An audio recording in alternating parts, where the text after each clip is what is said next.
Get some thumbnails.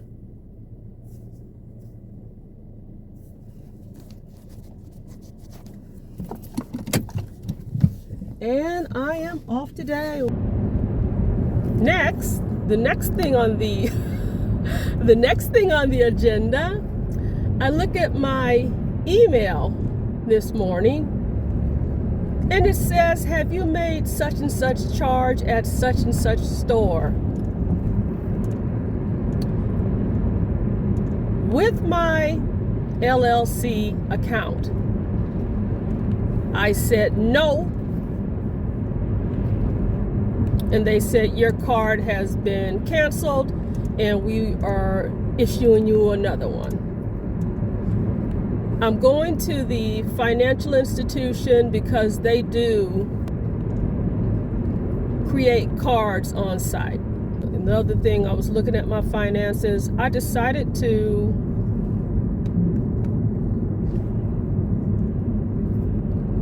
say that I was available for at least 3 days the week of Christmas for the retail job, because I'm sure they're going to have to be doing a whole lot of stuff. They had this recent event, the unlifing of this United Healthcare CEO. Now all the health insurance companies are removing information about CEOs. I managed to get this screenshot of all of them. They make a lot of money. They make a lot of money.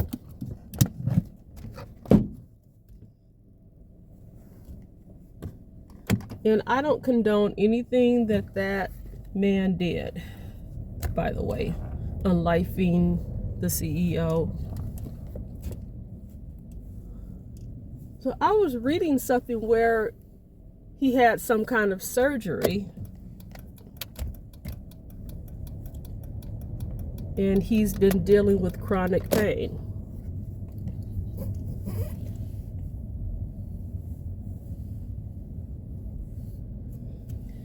And I thought maybe I could speak on that.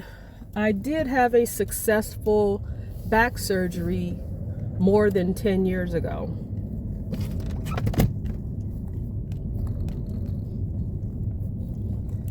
I had a curvature, and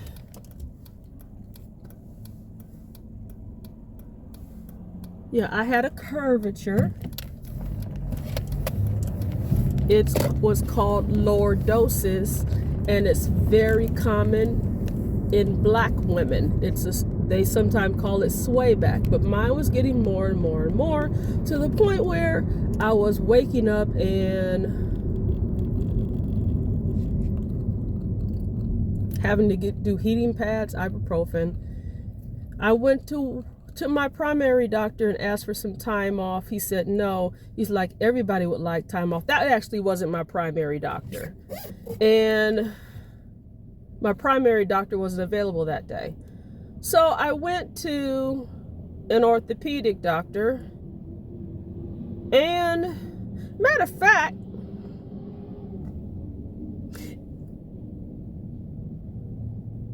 I'm not going to say the name of the place. That's where I got the hand injection, okay?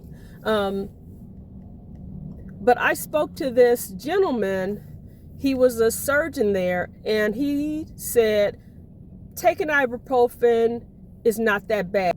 He made it look like I was just trying to scam the system, okay?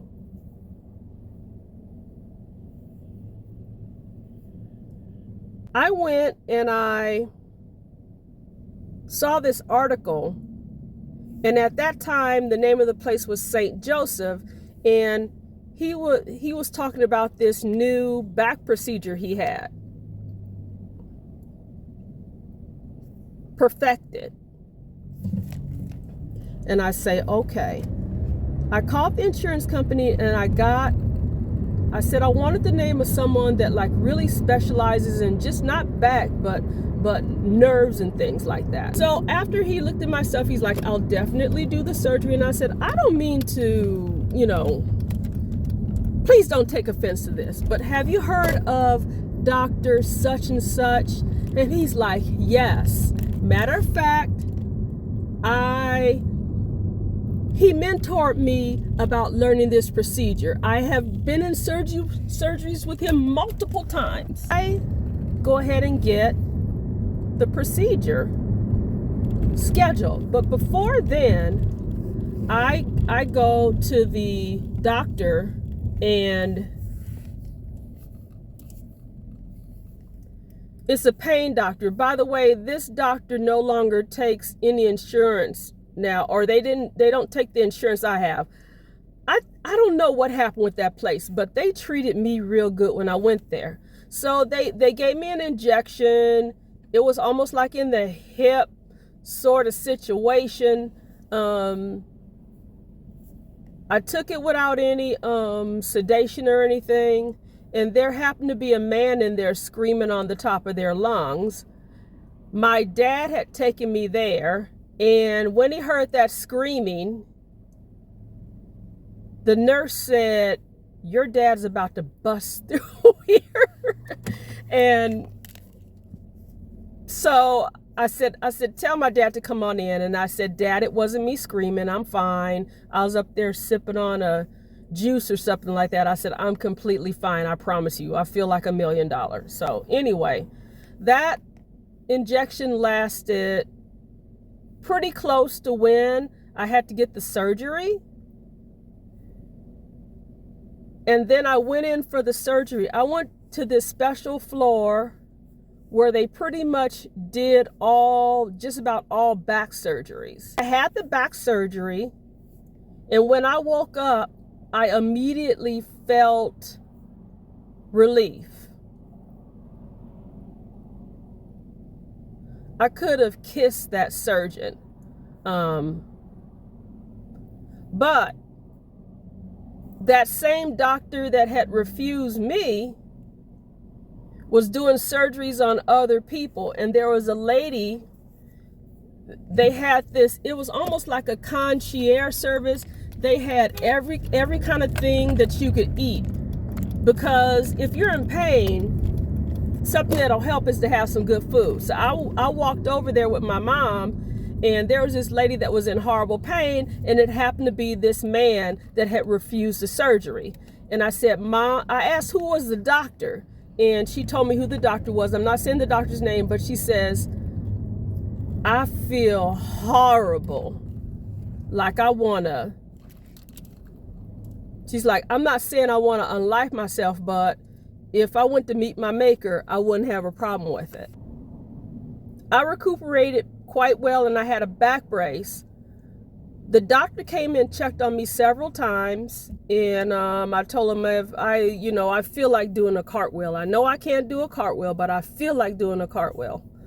Wore a back brace. He gave me some exercises. I still have those exercise things that I still do every once in a while. And I was off of work for a while. I had disability insurance and all that stuff. That's when I was working as a public health nurse in Atlanta. Really nice office, nice nurses. They did my paperwork. They just treated me. It was top notch. He was a single practice person at the time. He had a physician assistant that assisted him in the surgery. And when Dr. Whatchamahoo came, was busy with another patient because I was doing so well, he was dealing with this other person. Okay. He wasn't on call for this other person that I told you that was screaming in this room. There was like this place with all this food where you can get literally anything you want, okay? So he was on call. So I was with the physician assistant, and he's like, let's go walk. I'm like, yeah, let's walk. So I'm walking, I'm like, I see this doctor that refused the surgery, and he said, you look familiar. And I go, yeah, you refused my surgery. Oh. So the physician assistant told me, he kind of didn't exactly say it, but he made it clear that I had dodged a figurative bullet. And I said, he said, oh, he likes the extreme cases, the drama and all of that stuff. Like this lady was screaming her brains off saying that, so I was discharged, and it seemed like she ended up having to stay there longer, probably that she was going to go up under the knife again, possibly, but she was like, she didn't want to have this person do it. She wanted the person that took care of me to do it. She's just like, I don't want him to touch me. So, yeah. Pain management, everything. I had this button I had to push. For a while there, I was having to take, pain medications, and then I just stopped and started taking Tylenol and yada, yada, yada, yada, yada. Back brace for several weeks. But what I'm getting back to that young man, when he was saying he was having excruciating pain, excruciating spinal pain. Now, he is a young man, too. Well, that's horrible. And I'm not... What he did was wrong with unlifing that CEO, but I'm talking about back pain. And if your pain isn't controlled, this isn't about threshold or anything, because pain is subjective. I'm guessing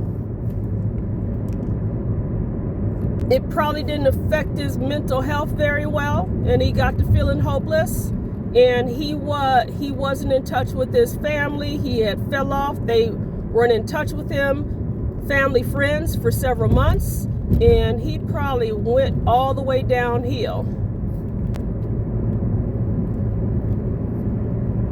So whatever this was, it was affecting him, where he wasn't able to do his he wasn't able to, life, liberty, and the pursuit of happiness. And he wasn't able to be as active. It seemed like he was active, like reasonably active.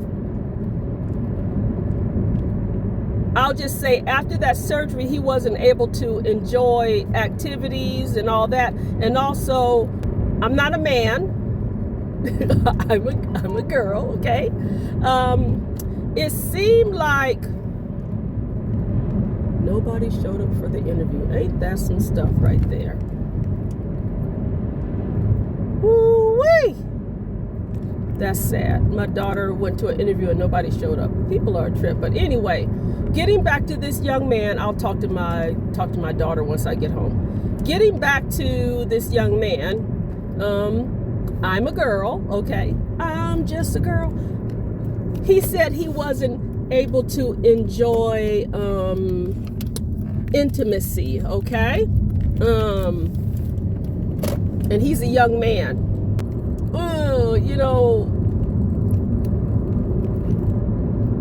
I can't go and play sports. I can't be active. And plus, I can't have a good...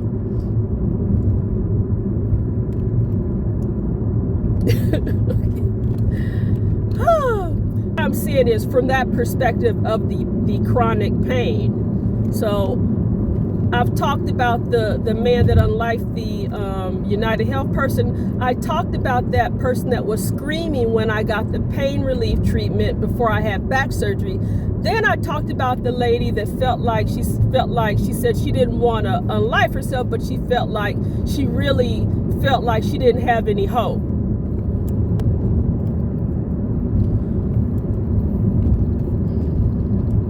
So what's the takeaway for those CEOs? And this was a person of privilege. I would think he would have had the best treatment. I don't know what happened with that stuff, but so the gentleman that did my surgery, the surgeon, he's no longer in private practice, but he ended up being one of the many surgeons in private practice that succumbed to the multiple hospitals in the surrounding Atlanta area. So he did go into a practice, but the specialty is like surgery, but particularly people that are having, you know, like the pinched nerves, the back and the nerves and the anything and the neck and the back, you know, all that stuff. So he's still in practice. The fact that that man had isolated himself for 6 months, yeah, so that's my perspective.